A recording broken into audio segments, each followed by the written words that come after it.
Hello friends, धैर्य classes Malpura के YouTube channel geography with Govardhan Sharma में आपका स्वागत है।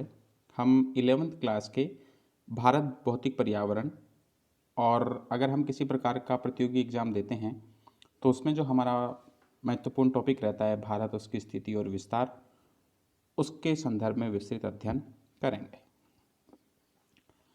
भारत की स्थिति और विस्तार। भारत के अगर हम लोकेशन की बात करें विश्व के संदर्भ में, तो ग्लोब और विश्व के मानचित्र में हम भारत की स्थिति को देख सकते हैं। ग्रीन कलर से यहाँ विश्व के मानचित्र में भारत को प्रदर्शित किया गया है, वही ग्लोब में भी हम देख सकते हैं। लेकिन हम इन चित्रों के माध्यम से ये तय नहीं कर सकते, या कोई बाहरी व्यक्ति जो हवाई यात्रा कर रहा है अथवा जल मार्ग से आ रहा है तो वो ध्यान उसको नहीं है कि भारत कौन सी दिशा में है, कहाँ है, तो उसको उसकी वास्तविक स्थिति पता करने के लिए हम इसकी स्थिति जो है, हमारी स्थिति और अवस्थिति को पढ़ते हैं। किसी भी देश की स्थिति और अवस्थिति को जानने के लिए वहाँ के अक्षांश और देशांतरों का ज्ञान होना आवश्यक है। हम अक्षांश और देशांतरों की बात करें तो वे काल्पनिक रेखाएं जो उत्तर से दक्षिण की ओर खींची जाती है, देशांतर रेखाएं कहलाती है, जो समय का निर्धारण भी करती है और इनकी संख्या 360 होती है। इसे हम लेटीट्यूड भी बोलते हैं। वहीं ग्लोब पर खींची गई वे काल्पनिक रेखाएं जो पूरब से पश्चिम दिशा की ओर होती है, ये विभिन्न कटिबंधों का निर्धारण करती है और इन्हें हम लॉन्गिट्यूड भी बोलते हैं। इन रेखाओं की स्थिति जो है, और इन रेखाओं की स्थिति के आधार पर ही किसी भी देश की भौगोलिक स्थिति का हम पता लगा सकते हैं कि वो कहाँ पे ग्लोब पे कौन से स्थान पर है, कौन सी दिशा में है और कौन से गोलार्ध में है। अगर हम भारत के संदर्भ की बात करें तो भारत के संदर्भ में विष्णु पुराण में कहा गया है कि उत्तरम यस्य समुद्रस्य हिमाद्रेश्य दक्षिणम वर्ष तद भारत नाम भारती यत्र संतति। समुद्र के उत्तर में और हिमालय के दक्षिण में जो वर्ष स्थित है, माने जो क्षेत्र स्थित है, उसका नाम भारत है और इस भारत की जो संतति है वो भारती कहलाती है। भारत के अगर हम नामकरणों की बात करें तो हमारे विभिन्न जो साहित्य हैं उनमें अलग अलग नामों से भारत को जो है संज्ञा दी गई है। सबसे पहले जो इसका प्राचीनतम नाम है वो है आर्यव्रत। उत्तर भारत में बसने वाली आर्य जाति थी और उस आर्य जाति का जो निवास स्थान है भारत था, वर्तमान भारत था, इसलिए इस क्षेत्र को या इस भूभाग को जो है आर्यव्रत के नाम से जाना गया।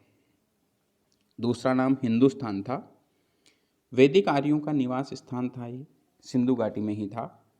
और ईरान से जो लोग, फ्रांस से जो लोग भारत की ओर आए तो उन्होंने से का उच्चारण है के रूप में किया, इसलिए सिंधु नदी को उन्होंने हिंदू कहा और हिंदुस्तान जो है इस भूभाग का, सिंधु के ऊपर वाला जो भाग था, सिंधु के परे वाला जो भाग था, उसे उन्होंने हिंदुस्तान नाम दिया। इस प्रकार भारत का जो वर्तमान भारत जो है इसका नाम हिंदुस्तान पड़ा।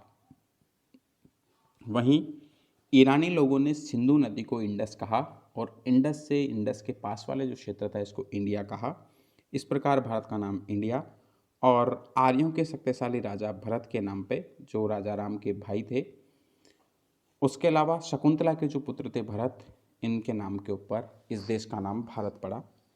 वहीं अगर हम जैन साहित्यों की बात करें तो जैन साहित्यों के अंदर भारत को जम्मू द्वीप के नाम से संबोधित किया गया है।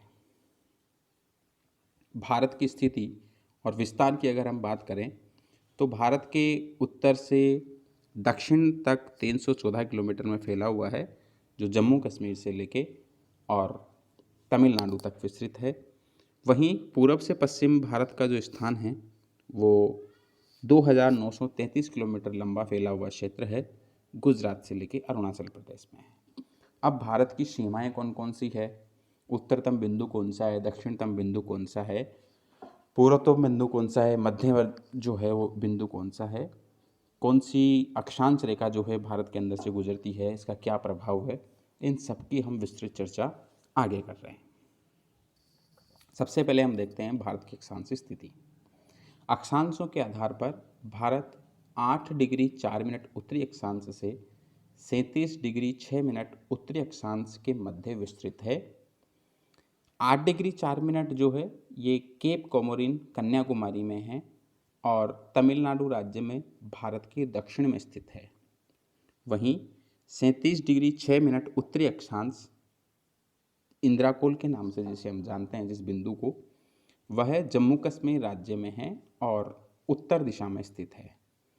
ध्यान रहे, जम्मू कश्मीर राज्य अब केंद्र शासित प्रदेश हो गया है, जम्मू कश्मीर और लद्दाख। तो जम्मू कश्मीर के अंदर ही आता है ये। इन दोनों बिंदुओं के बीच की जो दूरी है वो 3214 किलोमीटर है।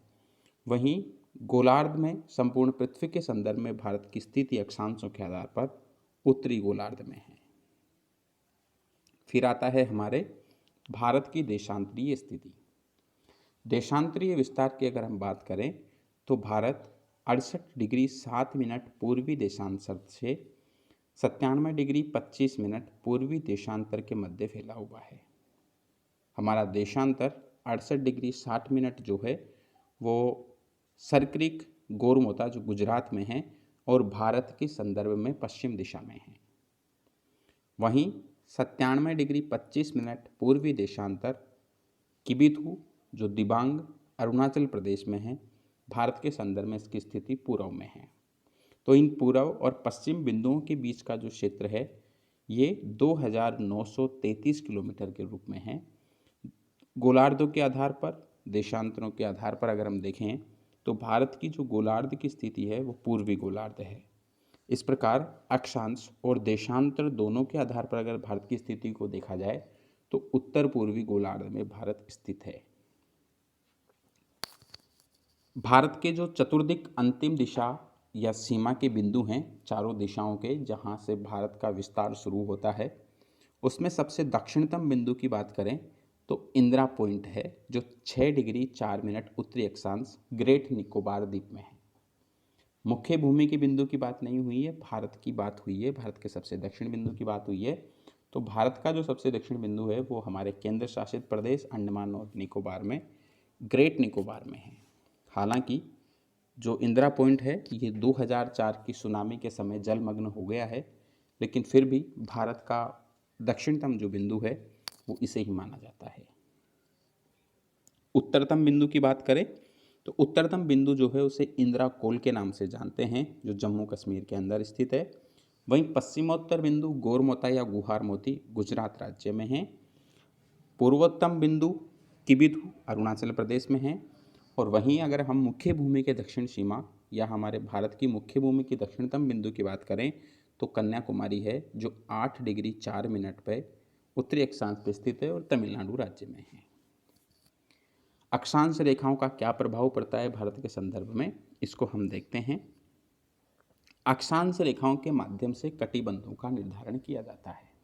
अगर हम अक्षांश रेखाओं को देखें तो 0 डिग्री से लेके 23 डिग्री 30 मिनट उत्तरी अक्षांश पे कर्क रेखा है।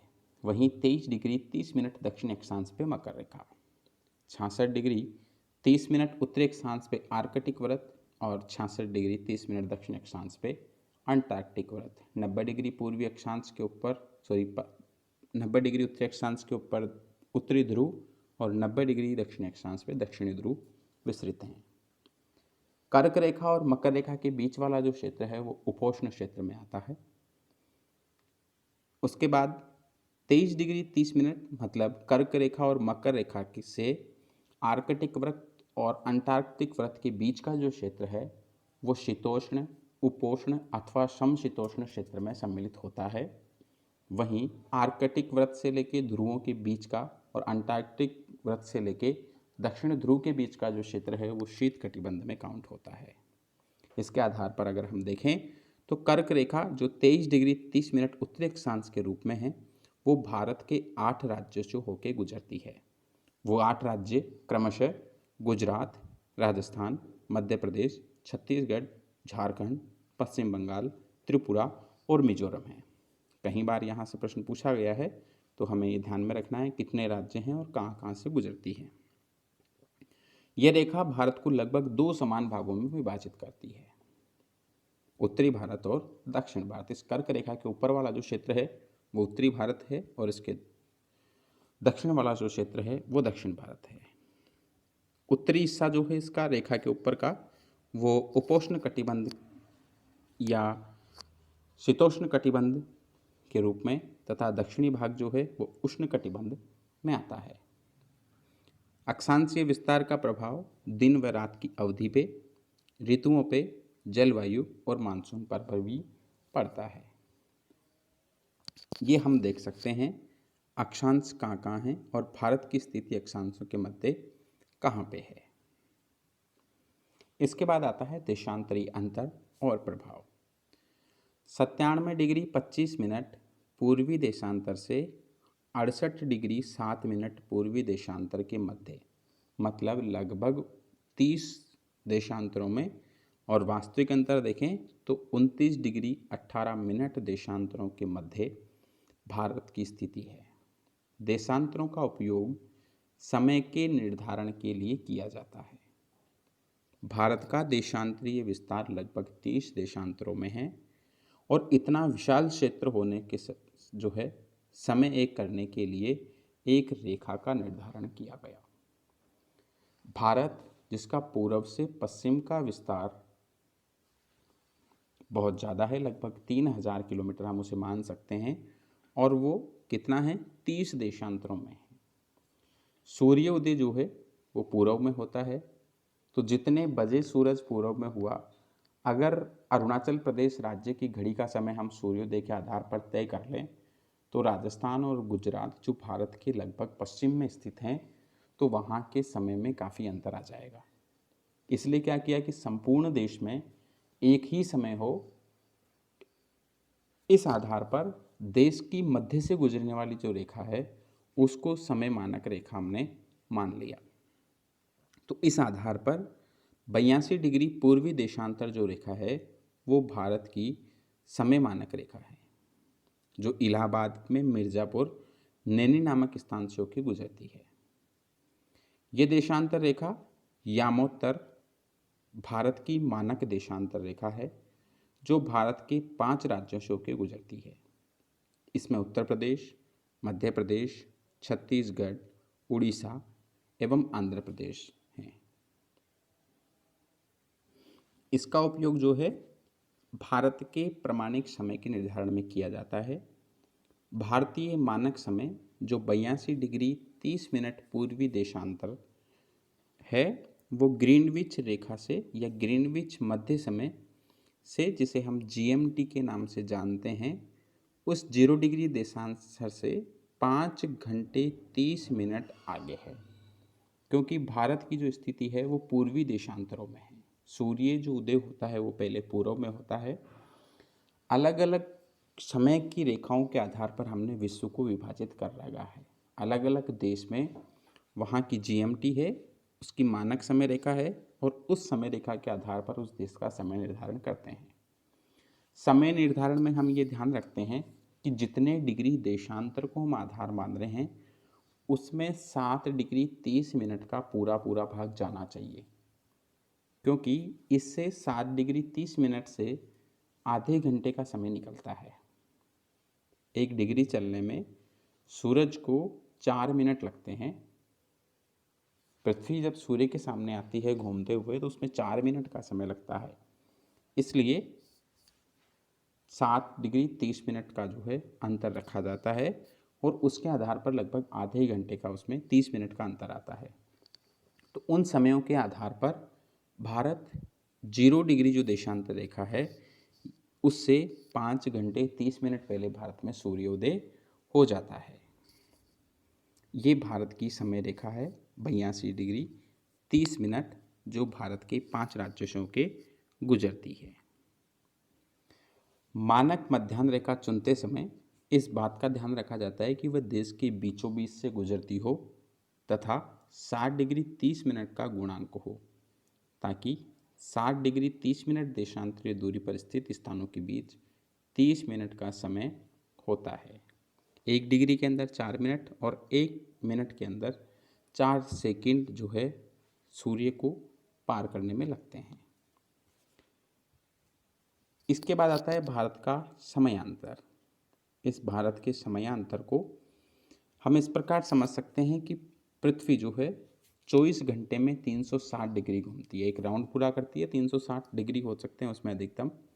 तो 1 घंटे में पृथ्वी ने कितने डिग्री की दूरी तय की, तो 360 में हम 24 का भाग लगाते हैं, क्योंकि 24 घंटे में पूरा किया है तो 15 डिग्री हमारे सामने निकल के आता है कि 1 घंटे में 15 डिग्री घूमती है।